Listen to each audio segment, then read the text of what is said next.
इसका नाम है periodic table and periodicity. Periodic table किसे कहते हैं? जिसमें ग्रुप्स और पीरियड्स होते हैं। ग्रुप्स कौन से होंगे? जो टॉप टू बॉटम लाइन होगी इस तरह से, वो सारे क्या हैं? ग्रुप्स हैं पीरियोडिक टेबल में। और जो इस तरह से है वो क्या है? पीरियड्स। ग्रुप्स हमेशा वर्टिकल रोज होती हैं और पीरियड्स कौन से होते हैं? हॉरिजॉन्टल रोज। अब जो फर्स्ट ग्रुप है उसमें कौन कौन से होते हैं? हाइड्रोजन, सोडियम, ठीक है, लिथियम, सोडियम, पोटाशियम, रुबीडियम और सीजियम और फ्रांसियम। ये फर्स्ट ग्रुप के एलिमेंट्स हैं। उसके बाद कौन से होते हैं? सेकंड ग्रुप के। सेकंड ग्रुप में कौन से आते हैं? Beryllium, magnesium. ये वाले भी आपने याद करने हैं और फर्स्ट टू ग्रुप्स वाले करने हैं, ठीक है।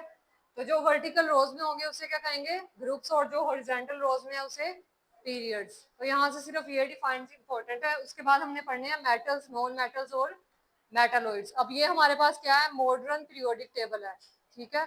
इसमें ये वाले क्या थे? ग्रुप्स हैं और ये पीरियड्स हैं। अब इसके अंदर मिक्स है सब, मेटल्स भी होंगी, नॉन मेटल्स भी, मेटालॉइड्स भी और गैसेस भी।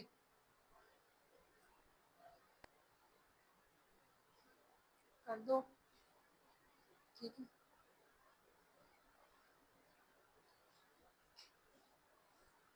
तो मेटल्स कौन सी होती हैं इसमें से? ये वाली अल्कली मेटल है इस ग्रुप का नाम। इसका नाम क्या है? Alkaline earth metal. इसका नाम है अल्कली मेटल्स। इसका नाम क्या है? Alkaline earth metals. पहले का नाम अल्कली मेटल्स क्यों है? क्योंकि वो अर्थ से नहीं निकली, ठीक है। दूसरी का नाम है अल्कलाइन अर्थ मेटल क्योंकि वो अर्थ से निकली है, इसलिए उसका नाम क्या है? Alkaline earth metals.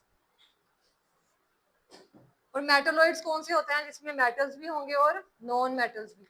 सबसे पहले क्या था? मेटल्स। तो ग्रुप 1 और 2 के एलिमेंट्स को क्या कहते हैं? मेटल्स कहते हैं। उसके बाद नॉन मेटल्स होते हैं, फॉर एग्जांपल हैलोजन। हैलोजन वाली लाइन जो है वो 17 ग्रुप से शुरू होगी। क्लोरीन, फ्लोरीन, ब्रोमीन, आयोडीन, ठीक है। अब ये जो हैलोजन्स होते हैं, जो नॉन मेटल्स हैं, वो हमेशा दो एटम से मिलकर बनते हैं। अगर क्लोरीन है तो वो हमेशा कहीं भी किसी रिएक्शन में अकेला नहीं होता, हमेशा उसके दो एटम्स होते हैं। तो दो एटम्स मिलकर क्या बनाते हैं? Cl2। तो इसको क्या कहेंगे हम? Diatomic molecule. क्योंकि ये दो एटम्स हैं और दो एटम्स मिलके क्या बनाते हैं? मॉलिक्यूल। तो इसलिए इसका नाम क्या रख दिया? Diatomic molecule. उसके बाद आपकी बुक में लिखा है मेटल्स की डिफाइन। तो मेटल्स कौन से होते हैं? जो अपना इलेक्ट्रॉन किसी को दे देते हैं, ठीक है। जो देते हैं उसके ऊपर कौन सा चार्ज होता है? पॉजिटिव। और जो लेते हैं उसके ऊपर नेगेटिव। तो मेटल की डिफाइन होगी, metals are elements which tend to lose one electron and form positive ion. अब इनमें से कौन से मेटल हैं? ये सब मेटल है, सोडियम, पोटाशियम, रुबीडियम। इन सब के आउटर मोस्ट शेल में कितने इलेक्ट्रॉन हैं? 1 इलेक्ट्रॉन होता है। क्योंकि ये ग्रुप 1 के हैं तो इसलिए इनके आउटर मोस्ट शेल में 1 इलेक्ट्रॉन होता है। हर किसी के आउटर मोस्ट शेल में 1 इलेक्ट्रॉन है, तो ये अपना इलेक्ट्रॉन किसी और को दे देते हैं और क्या बना लेते हैं? Positive charge, for example Na+। उसके बाद यहाँ पे एग्जाम्पल दी हुई है कौन कौन से होते हैं मेटल्स। आयरन, कॉपर, गोल्ड और सिल्वर, ये सब क्या है?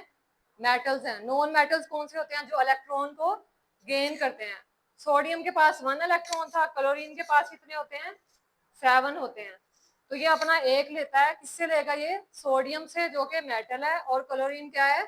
Non metal. तो ये इसको अपना एक इलेक्ट्रॉन दे देगा। अब क्लोरीन ने लिया है ना मेटल, ठीक है, और इलेक्ट्रॉन लिया, तो ये क्या था? नॉन मेटल था।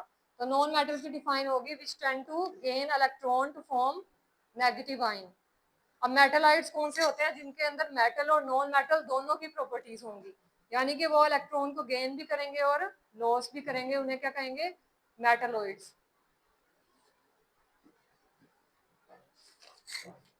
उसके बाद बताया हुआ ब्लॉक इन पीरियोडिक टेबल। कितने ब्लॉक होते हैं? 4 ब्लॉक होते हैं हमारे पास, S, P, D और F। ये वाला जो ब्लॉक है इसको क्या कहते हैं? S ब्लॉक, ठीक है। इसको कहते हैं, जो ऑरेंज में दिखाई दे रहा है, इसको कहते हैं P ब्लॉक। नीचे जो है उसको कहते हैं F ब्लॉक, ठीक है। अब ये कौन सा था? S, ये ऑरेंज वाला P, और नीचे वाला क्या है? F। अब ग्रीन वाला बच गया, ग्रीन वाले का नाम होता है D ब्लॉक, ठीक है। तो इसलिए पीरियोडिक टेबल को 4 ब्लॉक्स में डिवाइड किया ताकि एलिमेंट्स को आसानी से पढ़ा जा सके। उसके बाद इनकी होती हैं families. Alkali metals, alkaline earth metals, transition metals, chalcogens, halogens और नोबल गैसेस तो ये कल हम डिटेल से पढ़ेंगे इसको, ठीक है।